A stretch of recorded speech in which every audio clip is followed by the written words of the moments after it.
नमस्कार, जोहार साथियों, एक बार फिर से आप सभी का स्वागत है इस सेशन में जिसका टॉपिक है यूरोपीय कंपनियों का आगमन।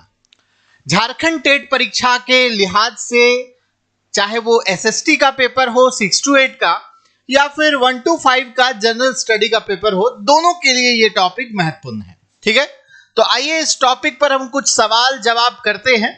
कुछ एक्सप्लेनेशंस के साथ ये सवाल जवाब होंगे और निश्चित तौर पर आपको समझ में भी आएगा और याद भी होता चला जाएगा। ठीक है, तो चलिए फटाफट जुड़ जाइए सभी लोग जनरल स्टडी के इस सेशन में। और आपको बता दें कि करियर फाउंडेशन का जो एप्लीकेशन है वहां पर आप हमारा कंप्लीट कोर्स भी ज्वाइन कर सकते हैं। अगर आप चाहें तो कंप्लीट कोर्स भी ज्वाइन कर सकते हैं। अभी इंडिपेंडेंस डे का ऑफर भी चल रहा है।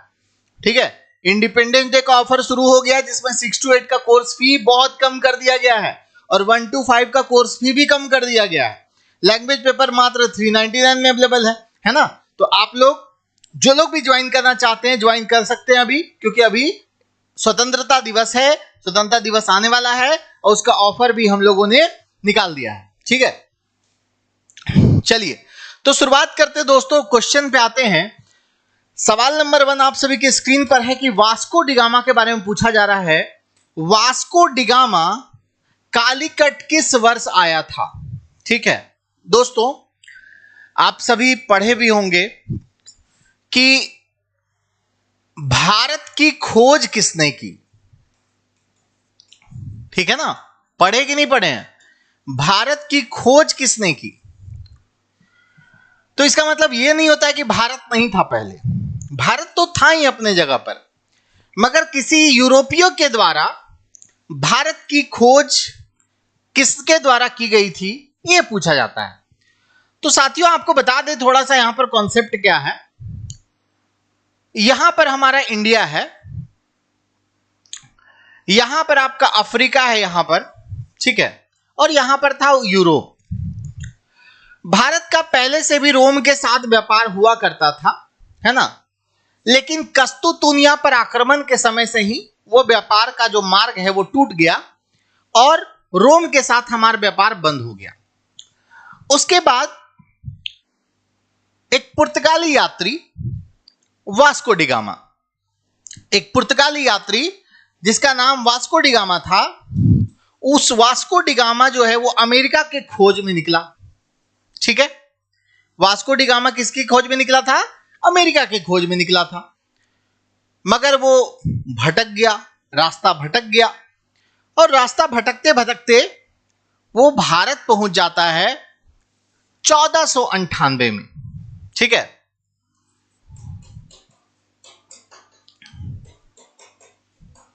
वास्को डिगामा एक पुर्तगाली यात्री था। वास्को डिगामा एक पुर्तगाली यात्री था, एक यूरोपीय था जो अमेरिका की खोज में निकला था, मगर वो रास्ता भटक करके समुद्र के रास्ते से वो भारत पहुंचता है और भारत में केरल के पास, है ना, केरल यहां पर है ना साउथ में, केरल के पास कालीकट है। कालीकट के तट पर वो आता है जहां पर एक हिंदू शासक जमोरिन के द्वारा उसका स्वागत किया जाता है। ठीक है जी, बिल्कुल बिल्कुल, है ना। तो 17 मई 1498 वो डेट होगा साथियों। ये 1498 का डेट था, 17 मई का वो डेट था जब वास्को डिगामा भारत आता है। भारत में कहां पर आता है? भारत में केरल के कालीकट के तट पर आता है। ठीक है, केरल के कालीकट के तट पर वास्को डिगामा भारत आता है और इसी को कहा जाता है कि वास्को डिगामा ने भारत की खोज कर दी थी। आगे समझ में कोई दिक्कत? चलिए हम लोग नेक्स्ट क्वेश्चन की ओर बढ़ते हैं। लंदन में ब्रिटिश ईस्ट इंडिया कंपनी के गठन के समय भारत का मुगल बादशाह कौन था? लंदन में ब्रिटिश ईस्ट इंडिया कंपनी के गठन के समय भारत का मुगल बादशाह कौन था?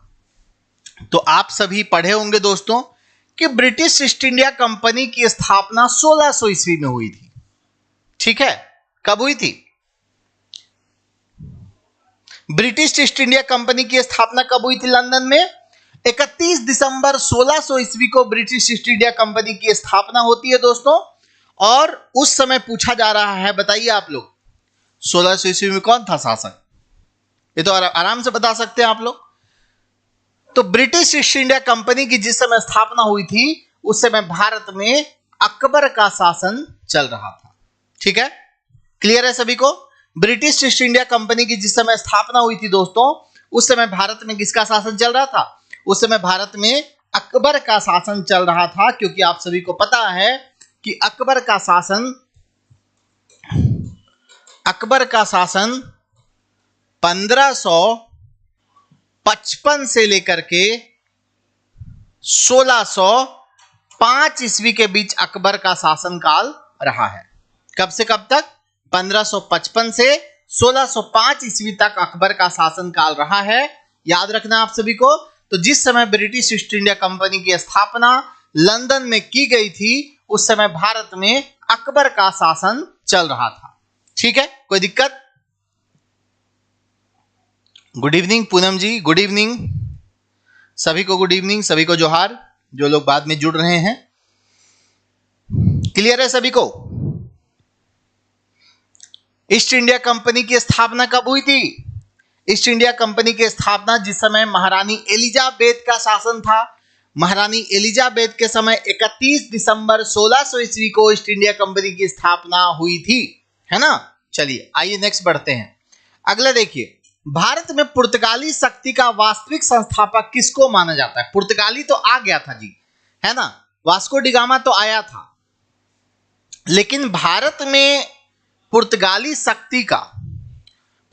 शक्तियों के बढ़ने का, क्योंकि आप सभी को पता होगा कि समुद्र में राज चलता था इन लोगों का, है ना, समुद्र में राज चलता था पुर्तगालियों का। तो भारत में पुर्तगाली शक्ति बढ़ाने के पीछे किसका सबसे बड़ा योगदान था? वास्को डी गामा का, अल्फांसो दी अल्बुकर्क का, है ना, फ्रांसिस्को दी अल्मोड़ा का, या फिर नीनो डी कुन्हा का। 4 ऑप्शन दिया हुआ है, चारों गवर्नर थे, चारों गवर्नर बनकर आए थे यहां पर।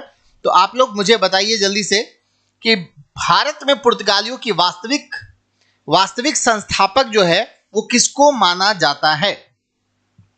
देखिए, भारत में सबसे पहले तो यह वास्को डी गामा आया, फिर फ्रांसिस्को डी अल्मोड़ा आया, लेकिन भारत में पुर्तगालियों का वास्तविक संस्थापक जो माना जाता है अल्फांसो दी अल्बुकर्क को माना जाता है।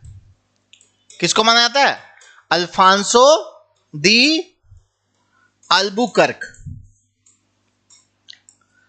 भारत आने वाला दूसरा व्यक्ति ही था, है ना, लेकिन उस समय गवर्नर बनकर नहीं आया था। वास्को डी गामा के बाद यही आया था, लेकिन फिर फ्रांसिस्को दी अल्मेड़ा गवर्नर जब बनकर आया, उसके बाद अल्फांसो दी अल्बुकर्क गवर्नर बनकर आया। ठीक है, तो अल्फांसो दी अल्बुकर्क को भारत में पुर्तगाली शक्ति का वास्तविक संस्थापक माना जाता है। क्लियर हो रहा है सभी को? जितने भी लोग जुड़े हैं लाइव में सबको क्लियर हो रहा है? क्योंकि मैं जीएस पढ़ा रहा हूं, कई दिनों के बाद गैप में आया हूं, तो सब लोग को पता नहीं चला क्लास के बारे में, है ना। चलिए कोई बात नहीं।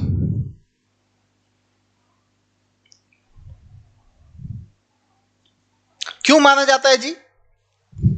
क्यों माना जाता है अल्फांसो दी अल्बुकर्क को भारत में पुर्तगाली शक्ति का वास्तविक संस्थापक? अल्फांसो दी अल्बुकर्क को 1509 से लेके 1515 ईस्वी तक ये गवर्नर था। ठीक है, ये जो है ना 1509 से 1515 तक क्या था? गवर्नर था। ठीक है, मतलब पुर्तगाल का गवर्नर बनकर भारत आया था। और आपको यह भी याद रखना है कि बाजीपुर के आदिल शाही सुल्तान है, उससे ये गोवा पर कब्जा कर लिया था। ठीक है, उसी बीच में 1510 ईस्वी में इस अल्बुकर्क ने 1510 ईस्वी में गोवा पर अधिकार कर लिया। गोवा पर अधिकार कर लिया। ठीक है, तो भारत में पुर्तगाली शक्ति का वास्तविक संस्थापक कौन था? अल्फांसो दी अल्बुकर्क भारत में पुर्तगाली शक्ति का वास्तविक संस्थापक था। सूची 1 को सूची 2 में सुमेलित कीजिए तथा नीचे दिए गए कुट को सही उत्तर दीजिए। देखो, वास्को डी गामा दिया है, कोलंबस दिया है, कैप्टन जोन्स कुक दिया है, या फिर तत्समान यहाँ पर ऑप्शन दिया हुआ है, इसको मिलाना है, सुमेलित करना है। नीचे दिए गए कुट को सही उत्तर में मिलान करिए। चलिए पढ़िए और बताइए। सब तो क्लियर है जी। वास्को डी गामा जी बताओ जल्दी से। पुर्तगाल, ठीक है। वास्को डी गामा कहाँ का? पुर्तगाल का। कोलंबस कहाँ का था जी? कमेंट करिए जल्दी जल्दी, जल्दी जल्दी सभी लोग कमेंट करिए, कोलंबस कहाँ का था?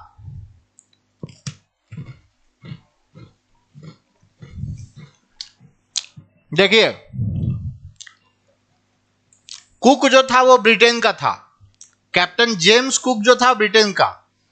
एक का दो मिल गया, एक का दो मिल गया, सिर्फ एक ही ऑप्शन है, मिला लीजिए अब।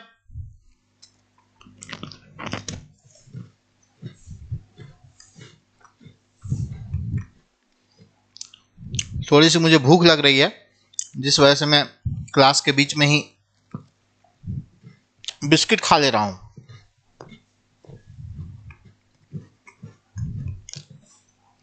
देखिए,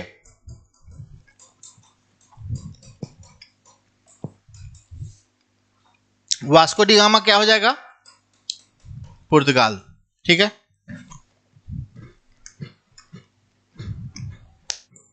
कोलंबस, कोलंबस कहां का था जी? बताइए, कोलंबस कहां का था? स्पेन का था।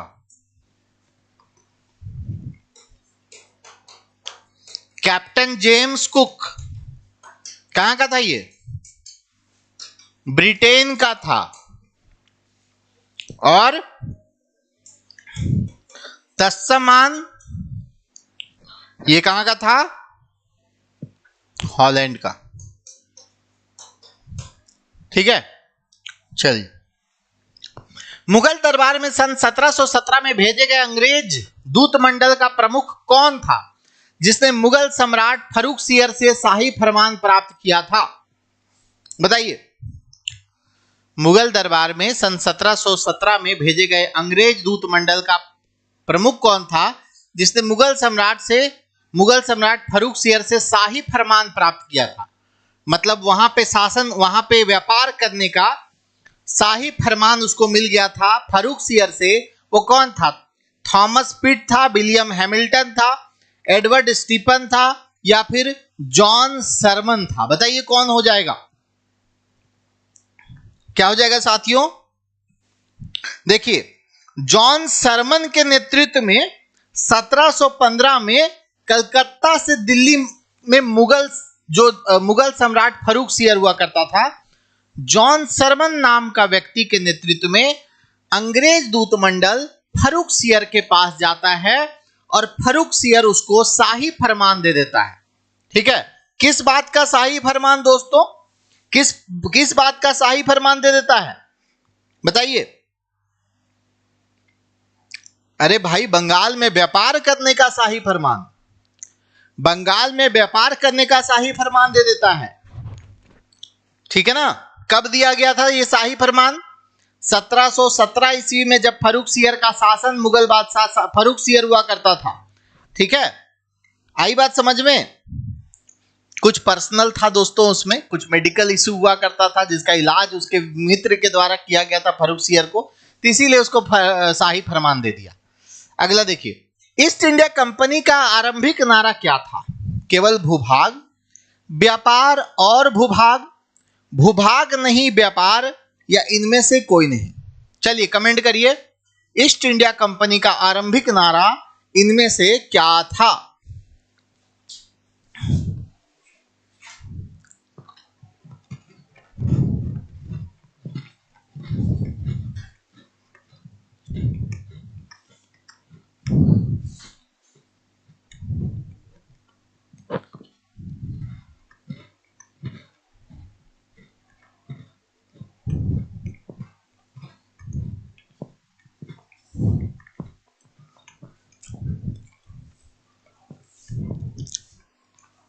देखिए, आप लोग पढ़े होंगे कि जब कंपनी शुरुआत में आई थी ना, ईस्ट इंडिया कंपनी, तो उसका एक ही मकसद था, व्यापार। ठीक है। हालांकि बाद में वो मकसद धीरे धीरे बदलता गया, शासन तक पहुंच गया, लेकिन कंपनी जब शुरू में आई थी उस समय उसका एक ही मकसद हुआ करता था, क्या? कोई भूभाग नहीं चाहिए, कोई शासन नहीं चाहिए, मुझे व्यापार चाहिए। जब व्यापार में टैक्स वगैरह लगने लगा तो उसको टैक्स मुक्त व्यापार चाहिए। जब टैक्स मुक्त व्यापार कोई नहीं देने लगा तो फिर उसको भूभाग और उसको शासन की भी दरकार पड़ने लगी। इस तरह से चीजें बदली।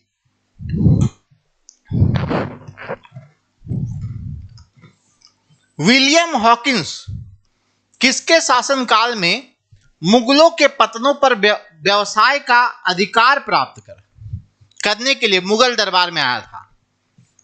विलियम हॉकिंस जो है, किसके शासनकाल में मुगलों का जो पतन था, जहां पे क्या बोलते हैं, बंदरगाह वगैरह है, वहां पर व्यवसाय का अधिकार प्राप्त करने के लिए मुगल दरबार जो आया था विलियम हॉकिंस, वो किसके समय आया था? अकबर, जहांगीर, शाहजहां या औरंगजेब?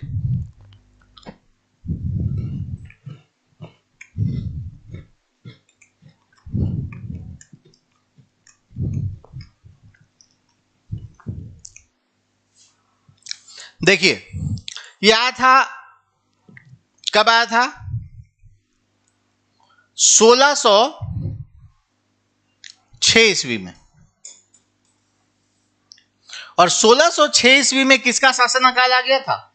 अकबर की मृत्यु हो गई थी, और अकबर की मृत्यु के बाद किसका शासनकाल आ गया था? जहांगीर का।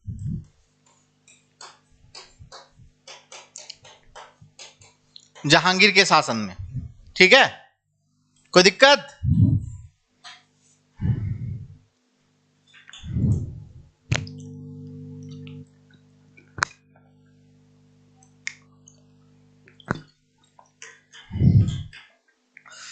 चलिए फटाफट बताते चलिए। नेक्स्ट आइए, निम्नलिखित में से किसे भारत में फ्रांसीसी कंपनी का संस्थापक माना जाता है? ठीक है, भारत में पुर्तगालीज आए, भारत में डच आए, डैनिश आए, अंग्रेज आए, फ्रांसीसी आए। ठीक है, तो फ्रांसीसी कंपनी का संस्थापक भारत में किसको माना जाता है? कौन, किसके नेतृत्व में फ्रांसीसी कंपनी यहां पर आई थी? रिस्लू के नेतृत्व में, मैजरीन, कोलबर्ट या फ्रैंको मार्टिन? कौन हो जाएगा भाई? फ्रांसीसी ईस्ट इंडिया कंपनी की बात कर रहे हैं दोस्तों।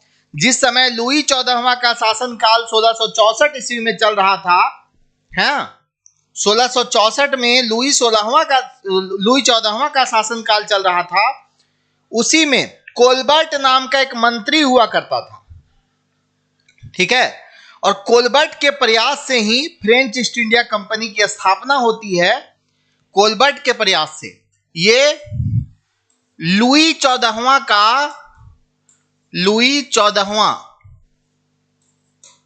का मंत्री था दोस्तों। ये लुई 14वां का मंत्री था, और 1664 ईस्वी में फ्रांसीसी ईस्ट इंडिया कंपनी की स्थापना होती है। ठीक है, फ्रांसीसी ईस्ट इंडिया कंपनी की स्थापना, फ्रांसीसी ईस्ट इंडिया कंपनी की स्थापना कब होती है? 1664 में होती है। उससे पहले मैंने आपको बताया कि 1498 में पुर्तगाली आए थे। 1600 ईस्वी में ब्रिटिश ईस्ट इंडिया कंपनी की स्थापना होती है। एलिजाबेथ प्रथम के समय होती है ब्रिटिश ईस्ट इंडिया कंपनी की स्थापना, और 1664 में फ्रांसीसी ईस्ट इंडिया कंपनी की स्थापना होती है। और भारत लाने के पीछे जिसका सबसे प्रमुख प्रयास था उसका नाम कोलबर्ट था। और कोलबर्ट कौन था? लुई 14वां जो वहां का शासक हुआ करता था उस टाइम, उसी का मंत्री कोलबर्ट था, जिसके शासनकाल में लुई 14वां के शासनकाल में कोलबर्ट के नेतृत्व में, कोलबर्ट के प्रयास से फ्रेंच ईस्ट इंडिया कंपनी की स्थापना हो जाती है। ठीक है, फ्रेंच ईस्ट इंडिया कंपनी जो है अपना पहला फैक्ट्री कहां लगाता है? फ्रेंच ईस्ट इंडिया कंपनी अपना पहला फैक्ट्री सूरत में लगाता है। ठीक है, ध्यान रखिएगा, फ्रेंच ईस्ट इंडिया कंपनी अपना पहला फैक्ट्री कहां लगाता है भाई? सूरत में लगाता है। नेक्स्ट देखिए, प्रथम कर्नाटक युद्ध का कौन सा तत्कालिक कारण था? प्रथम कर्नाटक युद्ध का कौन सा तत्कालिक कारण था, बताइए सभी लोग। अंग्रेज और फ्रांसीसियों के बीच में प्रतिद्वंदता, ऑस्ट्रिया की राजगद्दी का युद्ध, कर्नाटक की राजगद्दी का युद्ध, या अंग्रेजों द्वारा फ्रांसीसी जहाजों का अधिग्रहण। प्रथम कर्नाटक युद्ध का कौन सा तत्कालीन कारण था, यह बताना है आप लोगों को। ठीक है, प्रथम कर्नाटक युद्ध 2 साल चला था दोस्तों, 1746 से लेकर के 1748 तक। 1746 से 1748 ईस्वी के बीच में प्रथम कर्नाटक युद्ध चला था, और इसका जो मेन रीजन था दोस्तों वो था अंग्रेजों द्वारा फ्रांसीसी जहाजों का अधिग्रहण। ठीक है, अंग्रेजों द्वारा जो फ्रांसीसी जहाजों का अधिग्रहण किया गया था, उसी वजह से यह युद्ध पनपा था। यह युद्ध की शुरुआत हुई थी, अंग्रेजों और फ्रांसीसियों के बीच में काफी संघर्ष चला लगातार, कभी किसी वजह से कभी किसी वजह से, लेकिन प्रथम कर्नाटक युद्ध जो रीजन हुआ था वो इसी वजह से हुआ था कि अंग्रेजों के द्वारा फ्रांसीसी जहाजों को लूटा जा रहा था। ठीक है, डचों ने बंगाल में कौन सा कारखाना स्थापित किया था? बंदेल, पिपली, हुगली या Shrirampur? Dutch east India company है ना। डच ईस्ट इंडिया कंपनी ने बंगाल के किस स्थान पर अपना कारखाना लगाया था, यह पूछा जा रहा है। इनकी बात अगर हम करें डच ईस्ट इंडिया कंपनी की, तो पहली कंपनी 1627 ईस्वी में है ना जो लगाई गई थी, वो पिपली में लगाई गई थी। पिपली में लगाई गई थी 1627 ईस्वी में। 1627 ईस्वी में डच ईस्ट इंडिया कंपनी जो है पिपली में लगाई गई थी। ध्यान रखिएगा, 17वीं शताब्दी में अंग्रेजों द्वारा यूरोप को निर्यात की जाने वाली कौन सी वस्तु नहीं है, है ना। अंग्रेजों द्वारा यूरोप को निर्यात की जाने वाली मसाले, चाय, सूती वस्त्र या फिर नील, कौन सा इसमें वस्तु अंग्रेजों द्वारा निर्यात नहीं किए जाते थे? तो आप सभी को पता होगा दोस्तों, चलिए फटाफट बताते चलिए सभी लोग, इनमें से कौन सी वस्तु अंग्रेजों के द्वारा निर्यात नहीं की जाती थी? पिछला वाला का आंसर बी होगा। क्या बात कर रहे हैं, बी तो बोले। चलिए देखो, अंग्रेजों के द्वारा ना बोल रहा है, निर्यात की जाने वाली वस्तु नहीं थी। ठीक है, अंग्रेज यहां से मतलब निर्यात का मतलब क्या होता है? निर्यात का मतलब होता है भेजना, और आयात का मतलब होता है मंगवाना, है ना। तो 17वीं शताब्दी में अंग्रेजों द्वारा यूरोप को चाय का निर्यात नहीं किया जाता था, समझे। चाय का निर्यात नहीं किया जाता था, मसाला का किया जाता था, सूती वस्त्र का किया जाता था, नील का भी किया जाता था, है ना। नील की खेती के बारे में आप लोग सुने होंगे, नील की खेती वो लोग करवाते थे। तो 17वीं शताब्दी में ये लोग चाय का निर्यात नहीं करते थे, मसालों का करते थे, सूती वस्त्र का करते थे, नील का भी करते थे। भारत में अंग्रेजों की फ्रांसीसी चुनौती का अंत किस युद्ध से हुआ, है ना, प्लासी का युद्ध। देखो, अंग्रेजों की फ्रांसीसी चुनौती का अंत किस युद्ध से हुआ? क्वेश्चन को ध्यान पूर्वक समझिएगा, क्या कहना चाह रहा है। अंग्रेजों की फ्रांसीसी चुनौती का अंत किस युद्ध से हुआ, यह बताना आप लोगों को। तो साथियों, आप लोगों ने एक युद्ध का नाम सुना होगा, 1760 में वांडीवास का युद्ध। ठीक है, अंग्रेजों और फ्रांसीसियों के बीच में हुआ था। अंग्रेजों एवं फ्रांसीसियों के बीच में हुआ था, और इसी से फ्रांसीसी चुनौती का अंत माना जाता है ना। इसी से फ्रांसीसी चुनौती का अंत माना जाता है। फ्रांसीसियों को परास्त करने वाला यह युद्ध अंग्रेजों को द्वारा हुआ था, जिसका नाम है वांडीवास का युद्ध। इसके पहले कर्नाटक के युद्ध में संघर्ष होता है फ्रांसीसियों के साथ, है ना। प्रथम कर्नाटक युद्ध, द्वितीय कर्नाटक युद्ध होता है ना, तृतीय कर्नाटक युद्ध। भारत में पुर्तगाली उपनिवेश का प्रथम वायसराय कौन था? पुर्तगाली उपनिवेश जो था दोस्तों, उसका प्रथम वायसराय कौन था, यह पूछा जा रहा है। जल्दी से बताइए सभी लोग, कौन था जी? वायसराय बनके कौन आया था? देखो वास्को डी गामा तो यूं ही आया था, है ना। पहला वायसराय, हालांकि देखो आने का क्रम अगर मैं आपसे पूछूंगा ना, आने का क्रम, तो पहले तो वास्को डी गामा आया, वास्को डी गामा आया सबसे पहले, ये 3 बार आया। टोटल कितना बार आया? 3 बार आया। दूसरे नंबर पर जो आने का काम किया वो अल्फांसो दी अल्बुकर्क किया, अल्फांसो दी अल्बुकर्क, ठीक है। तीसरे नंबर पर कौन है? फ्रांसिस्को दी अल्मोड़ा, ठीक है। उसके बाद फिर अल्फांसो दी अल्बुकर्क,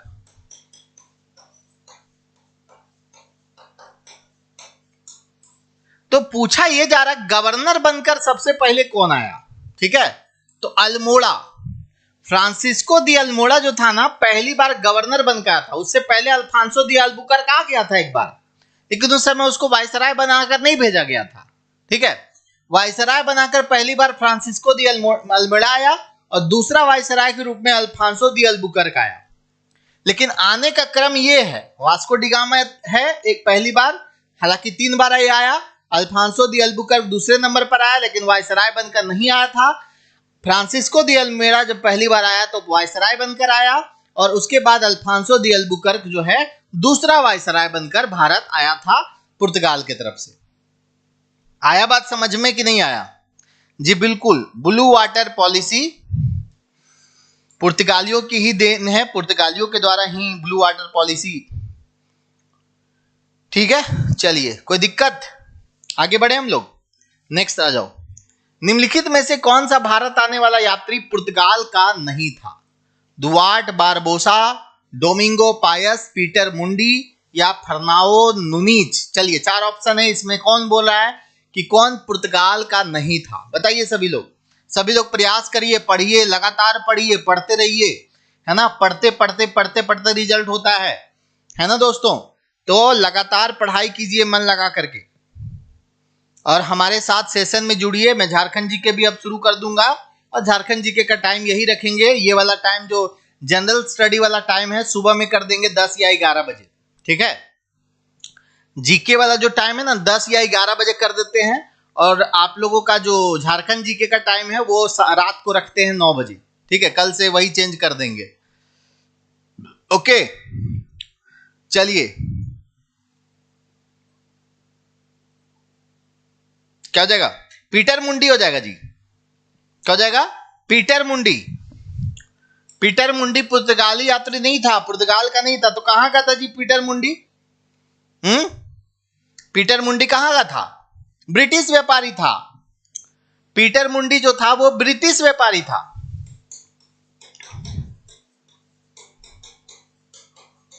ओके। चलो आ जाओ नेक्स्ट। पुर्तगालियों ने भारत में निम्नलिखित में से किस स्थान पर प्रथम दुर्ग का मतलब क्या होता है? दुर्ग का मतलब होता है किला, ठीक है। प्रथम दुर्ग कहां पर स्थापित किया था? अल्जीदीव में, कन्नानौर में, कोचीन में या गोवा में? पुर्तगालियों ने भारत में अपना पहला दुर्ग कहां पर स्थापित किया था, यह पूछा जा रहा है। तो सभी को पता होगा दोस्तों, पुर्तगालियों का पहला दुर्ग कोचीन, है ना, कोचीन में स्थापित किया गया था।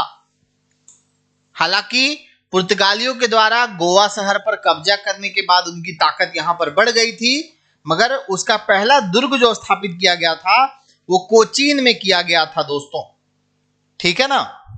चलिए, ये लोग मसालों का व्यापार करते थे, ज्यादातर मेनली तो मसाले से ही आकर्षित होकर के आए थे ना जी। आइए नेक्स्ट। निम्नलिखित में से कौन कलकत्ता का संस्थापक है? चार्ल्स आयर, जॉब चारनॉक, गोराल्ड अंगियार या विलियम नॉरिस?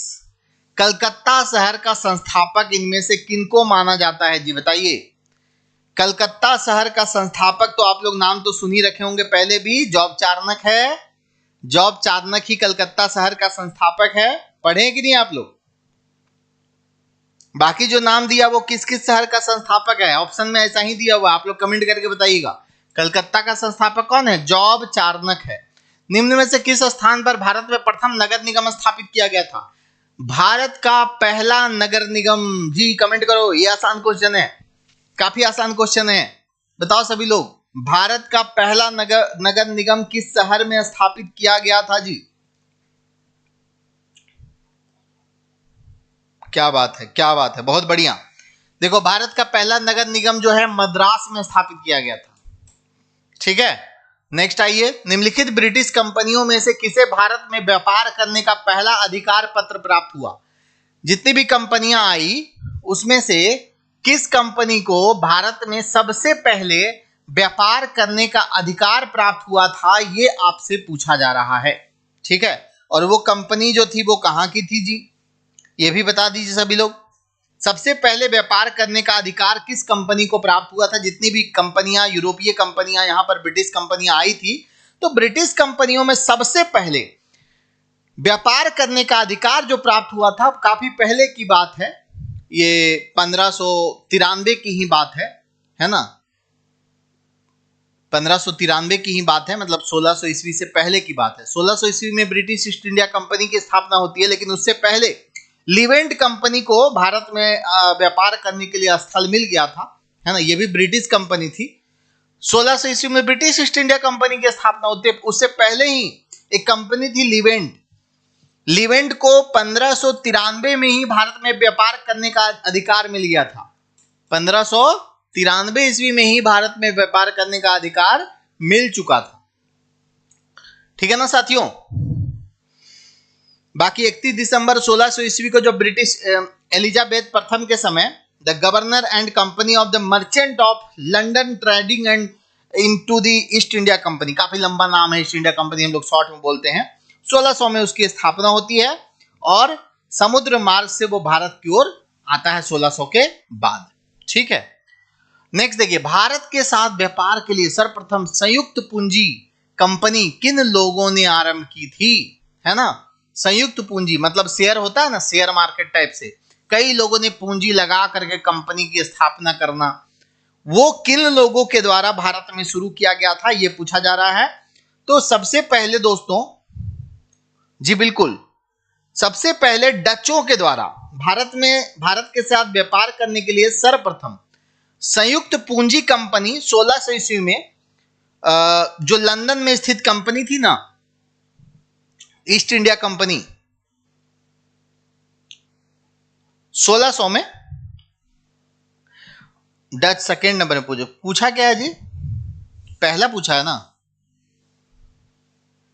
देखो, इस ऑप्शन में नहीं दिया है, तो ऑप्शन के अनुसार डच हो जाएगा, लेकिन ऑप्शन में अगर ईस्ट इंडिया कंपनी रहता, ऑप्शन में अगर ब्रिटिश ईस्ट इंडिया कंपनी रहता, तो ब्रिटिश ईस्ट इंडिया कंपनी ही है इसका सही उत्तर। मगर जो दूसरी कंपनी है, दूसरी में डच लोग हैं जो संयुक्त पूंजी लगा करके कंपनी स्थापित किए थे। पहला में कौन है? ब्रिटिश ईस्ट इंडिया कंपनी है, और दूसरा में कौन है? डच ईस्ट इंडिया कंपनी है। ठीक है ना, आया बात समझ में? जी बिल्कुल।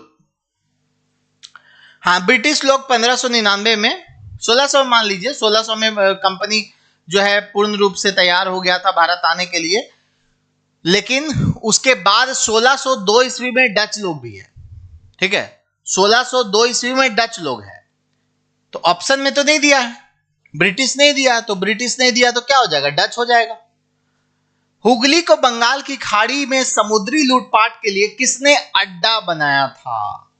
हुगली को बंगाल की खाड़ी में समुद्री लूटपाट करने के लिए किसने अपना अड्डा बनाया था दोस्तों? इसके लिए काफी, मतलब इनके पुर्तगालियों के पतन का एक बहुत बड़ा रीजन ये भी था कि समुद्र में लूटपाट बहुत किया करते थे। ठीक है, तो पुर्तगालियों ने समुद्र में, बंगाल की खाड़ी में समुद्री लूटपाट के लिए जहाज ही पलट देते थे, जहाज को ही लूट लिया करते थे। ठीक है ना, तो बनाने का काम किया था। चलिए, आप सभी को बता दें कि हम जनरल स्टडी वाला जो सेशन है वो अब दिन में लेंगे, चूंकि एग्जाम डेट वगैरह भी कुछ कुछ आ गया है जिसमें झारखंड जीके पढ़ना जरूरी है, तो कल से मैं मॉर्निंग में करंट अफेयर झारखंड वाला लूंगा 8 बजे से, वो तो ले रहा हूं, और रात में झारखंड जीके लूंगा, और दिन में एक टाइम डिसाइड करके आप लोग को बता देंगे जिस समय आप लोग का जनरल स्टडी का सेशन चलेगा जीके का। ठीक है ना। चलिए, तो आज के लिए इतना ही। यूरोपीय कंपनी के आगमन में फिर और भी चैप्टर हम इस तरह से कराएंगे, मिक्स क्वेश्चन भी कराएंगे, है ना। चलिए, तो आज के लिए इतना ही दोस्तों, फिर मिलते हैं आप लोगों से सुबह में करंट अफेयर के सेशन में। Thank you so much.